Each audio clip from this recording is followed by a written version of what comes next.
Personal finance opinions YouTube channel में technical analysis की video series में एक और वीडियो में आपको खुशामदीद।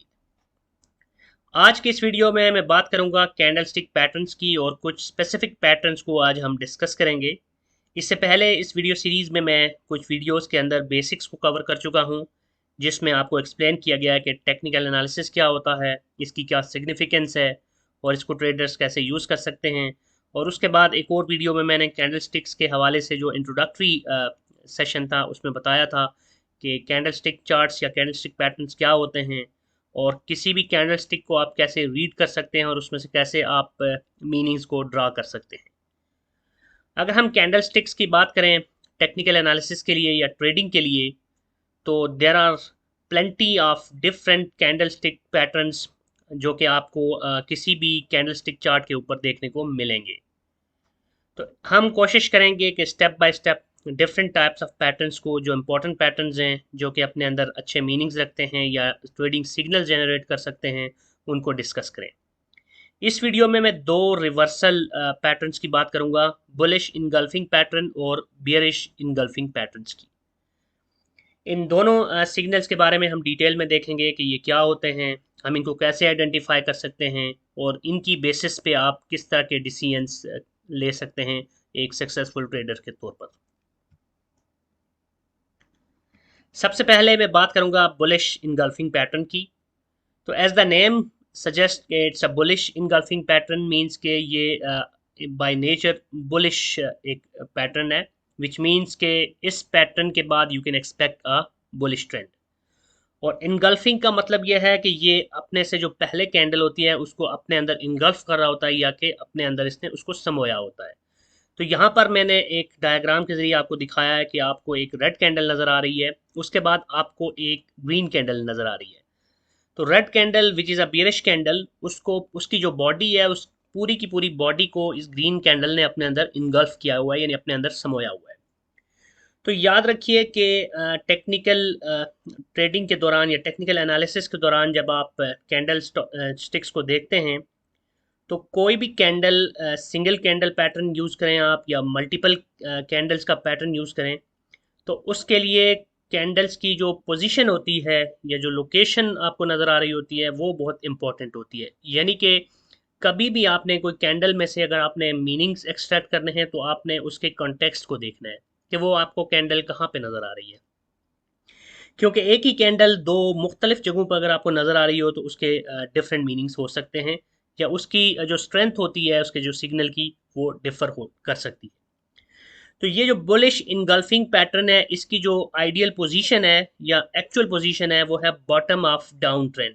यानी कि डाउन ट्रेंड अगर एक किसी भी सिक्योरिटी का या किसी भी शेयर का चल रहा है और उसके बॉटम पे आ चुका है जो कि उसका सपोर्ट लेवल है, तो उस लेवल के ऊपर अगर आपको ये कैंडल मिलती है तो that's the right position and correct position where you can draw some conclusion and take some decision based on this bullish engulfing pattern. तो अगर आपको किसी भी डाउन ट्रेंड के अंदर एक सपोर्ट एरिया के पास इस तरह की कैंडल मिलती है जो कि बुलिश इनगल्फिंग पैटर्न बना रही है, तो उससे जो आपको मुमकिन ट्रेंड आप उसमें से कंसीडर कर सकते हैं वो ये है कि प्राइस रिवर्स होने लगी है। इट मीन्स कि वो जो डाउन ट्रेंड है वो एंड होने लगा है और एक बुलिश ट्रेंड इसके अंदर आने लगा है। तो इस सिचुएशन के अंदर आइडियली आपके लिए अगर आप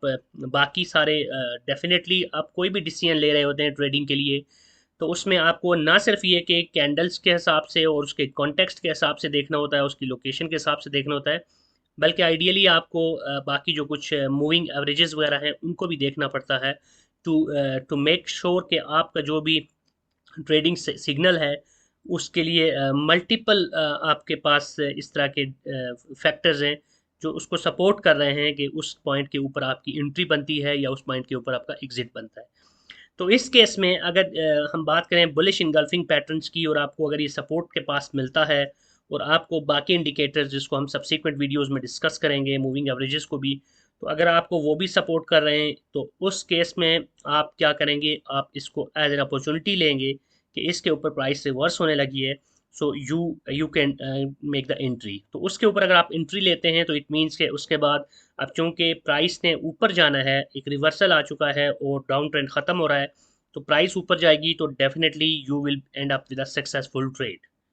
सो ये एक रिवर्सल पैटर्न अगर आपको किसी भी चार्ट के ऊपर मिलता है एट अ करेक्ट प्लेस, तो this can really help you to make some wise decision for your trading.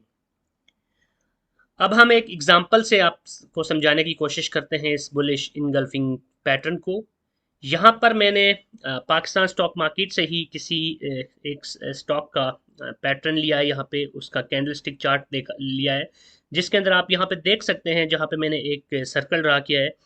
कि यहाँ पर डाउन ट्रेंड आ रहा था और डाउन ट्रेंड में एक फिर रेड कैंडल जो है वो बनी और उसके बाद एक और काफ़ी बड़ी बॉडी के साथ ग्रीन कैंडल बनी। और ये जो ग्रीन कैंडल है इसने इसकी जो बॉडी है उसके अंदर जो रेड कैंडल है वो पूरी की पूरी समोई हुई है या इनगल्फ की हुई है। तो this is potentially a sign of a price reversal and you can expect कि इसके बाद प्राइस ने ऊपर जाना है।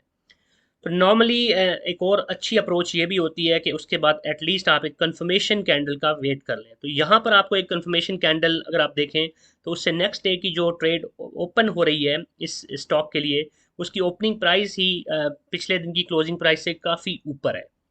सो इसको हम आगे देखेंगे कि कुछ इस हम मजीद पैटर्न्स भी इसकी बेसिस पे इसको कंसिडर कर सकते हैं, लेकिन for now we will focus on bullish engulfing example. तो इसको आप पॉजिटिव सिग्नल लेंगे कि आपको कंफर्मेशन भी मिल गई और आप देख सकते हैं कि उसके बाद बीच में कुछ रेड कैंडल्स भी अगर अच्छे आपको नज़र आ रही हैं, लेकिन इन जनरल जो इसका ट्रेंड है वो ऊपर की तरफ है और आपको एक अच्छा खासा इसमें नज़र आ रहा है कि प्राइस ने अप्रिशिएट किया है।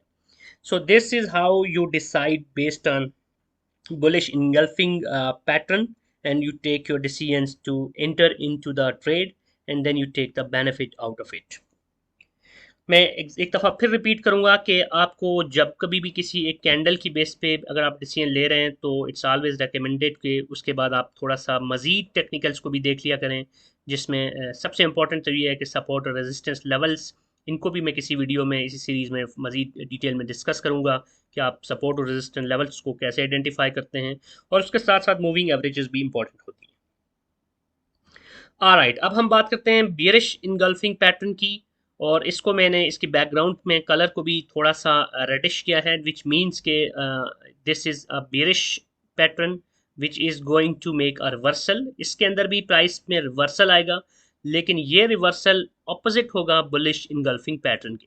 सो जो कुछ बुलिश इनगल्फिंग पैटर्न के बारे में अभी तक आपने सीखा है उसकी एग्जैक्ट ऑपोजिट होगा ये बियरिश इनगल्फिंग पैटर्न। यहाँ पर आप देख सकते हैं कि ग्रीन कैंडल है और वो ग्रीन कैंडल के बाद एक रेड कैंडल बन रही है जो कि इनगल्फ कर रही है उस पूरी की पूरी ग्रीन कैंडल को, और ये एक बड़ी बॉडी के साथ रेड कैंडल है। और यहाँ पर भी जैसे हमने बुलिश इनगल्फिंग में देखा था कि पोजीशन मैटर्स, कॉन्टेक्स्ट मैटर्स, कि आपको ये जो दो कैंडल्स मिल रही हैं ये कहाँ पे मिल रही हैं। तो इस केस में भी अगर ये लाजमी है कि बियरिश इनगल्फिंग पैटर्न का अगर आपने फ़ायदा उठाना है या इसको कंसिडर करना है तो ये टॉप ऑफ द ट्रेंड आपको नज़र आनी चाहिए। यानी कि एक बुलिश पैटर्न चल रहा है, बुलिश बुलिश ट्रेंड चल रहा है, बुलिश ट्रेंड में टॉप पे जाके किसी रेजिस्टेंस के एरिया के पास अगर आपको इस तरह की कैंडल्स मिलती हैं तो that's the right context and that's the right place where you can consider it as a proper decisive bearish engulfing pattern। और उसकी बेसिस पे जो मुमकिन ट्रेंड आप आगे एक्सपेक्ट कर सकते हैं वो है प्राइस रिवर्सल का, और this reversal is going to make an end of the up trend और यहाँ से एक डाउन ट्रेंड पोटेंशियली स्टार्ट होगा। अगेन इस केस में भी आई विल हाईली रेकमेंड कि आप एक कंफर्मेशन कैंडल का भी वेट कर लें और साथ साथ मूविंग एवरेजेस वगैरह को भी कंसिडर कर लें, और बेस्ड ऑन दैट अगर आप डिसीजन लेते हैं तो that's going to be a successful decision. तो डिसीजन डेफिनेटली इस तरह की सिचुएशन में अगर एक डाउन ट्रेंड शेयर होने वाला है तो उसमें यही होता है कि यहाँ पे आपने प्रॉफिट टेकिंग करनी है, आपने एग्जिट करना है, ताकि आपने जो भी ट्रेड की थी उसमें जो पोटेंशियली आपको प्रॉफिट मिल रहा है उसको आप एक्चुअली रियलाइज कर लें। अब हम इस बियरिश इनगल्फिंग को भी एक एग्जांपल से समझने की कोशिश करते हैं। एक और एग्जांपल कैंडल चार्ट मैंने पाकिस्तान स्टॉक मार्केट में से ही किसी स्टॉक का उठाया है, और यहाँ पर आप देख सकते हैं कि एक बियरिश सॉरी एक बुलिश पैटर्न आपको नज़र आ रहा है और ट्रेंड चल रहा है, और टॉप पे जाके उस पर आपको एक ग्रीन कैंडल कम्प्लीटली एनगल्फ नज़र आ रही है विद द रेड कैंडल। तो इस रेड कैंडल ने इसको कम्प्लीटली इनगल्फ कर लिया है और उसके बाद आप देख सकते हैं कि एक डाउन ट्रेंड शुरू हो रहा है। So this is a bearish engulfing example, जहां पर जो ही बियरिश इनगल्फिंग हुई उसके बाद प्राइस ने नीचे आना शुरू कर दिया। तो दिस इज़ हाउ आपको bearish and bullish engulfing patterns को स्टडी करना है टेक्निकल चार्ट के ऊपर से। और एक और इम्पॉर्टेंट चीज़ जो यहाँ पर मैं लाजमी है कि आपको क्लैरिफाई करूँ कि स्टॉक मार्केट के अंदर कुछ फॉल्स सिग्नल्स भी होते हैं। ज़रूरी नहीं है कि अगर आपको कोई सिग्नल मिल रहा है तो वो 100% करेक्ट हो। बाज़ औक़ात टेक्निकल्स के अगेंस्ट भी मार्केट चल रही होती है, because there are plenty of other factors which also impact. And आपने स्ट्रेंथ आपने देखनी है किसी भी सिग्नल की, और उसकी बेसिस पे डिसीजन लेना है। लेकिन टेक्निकल्स की बेसिस पे, चूँकि ये इमोशंस या सेंटिमेंट्स की बेस पे हमेशा ट्रेड किया जा रहा होता है इस केस में, तो ये हमेशा ज़रूरी नहीं कि 100% करेक्ट इन्फॉर्मेशन ही दे रही हूँ। तो सम हाउ फॉल्स सिग्नल्स भी पॉसिबल होते हैं, so you need to be very careful. Alright, so इस वीडियो को हम यहीं पे कंक्लूड करेंगे, और अगली वीडियो जो इस सीरीज़ की होगी उसमें मैं आपको कुछ मज़ीद पैटर्न्स या मज़ीद कैंडल्स के बारे में एक्सप्लेन करूँगा, जिसमें हम हैमर के बारे में बात करेंगे, इन्वर्टेड हैमर की बात करेंगे, हैंगिंग मैन की बात करेंगे, और डोजी की बात करेंगे, जो डिफरेंट टाइप ऑफ कैंडल्स होती हैं। और उसके बाद कुछ मज़ीद और भी टाइप्स ऑफ कैंडल्स हैं जो कि इंपॉर्टेंट हैं। तो मेरी कोशिश होगी कि इस वीडियो सीरीज़ में मैक्सिमम जो टेक्निकल एनालिसिस के हवाले से नॉलेज है वो आपसे शेयर किया जा सके। और साथ में मेरी ये भी कोशिश होती है कि ये जो कॉन्सेप्ट्स हैं इनको as simple as possible way में आपको कन्वे किया जा सके। क्योंकि अगर हम इसको बहुत ज़्यादा हाई लेवल, बहुत ज़्यादा ग्रैनुलर लेवल पे टेक्निकल डिटेल्स में जाएंगे, तो मे बी वो लोग जो कि इन चीज़ों को न्यूली सीख रहे हैं या जिनके पास बहुत ज़्यादा एक्सपीरियंस नहीं है, उनके लिए समझना मुश्किल हो सकता है। So we will try to make sure कि इसको हम एज सिंपल एज पॉसिबल रखें और step by step gradual approach के साथ एडवांस टॉपिक्स की तरफ जाएं। तो अगर आपको ये वीडियो पसंद आई है तो चैनल को सब्सक्राइब करना और वीडियो को लाइक करना मत भूलिएगा। और अगर आपका कोई भी क्वेश्चन है, कोई भी फीडबैक है, तो आप कमेंट सेक्शन में लिख सकते हैं। Thank you very much.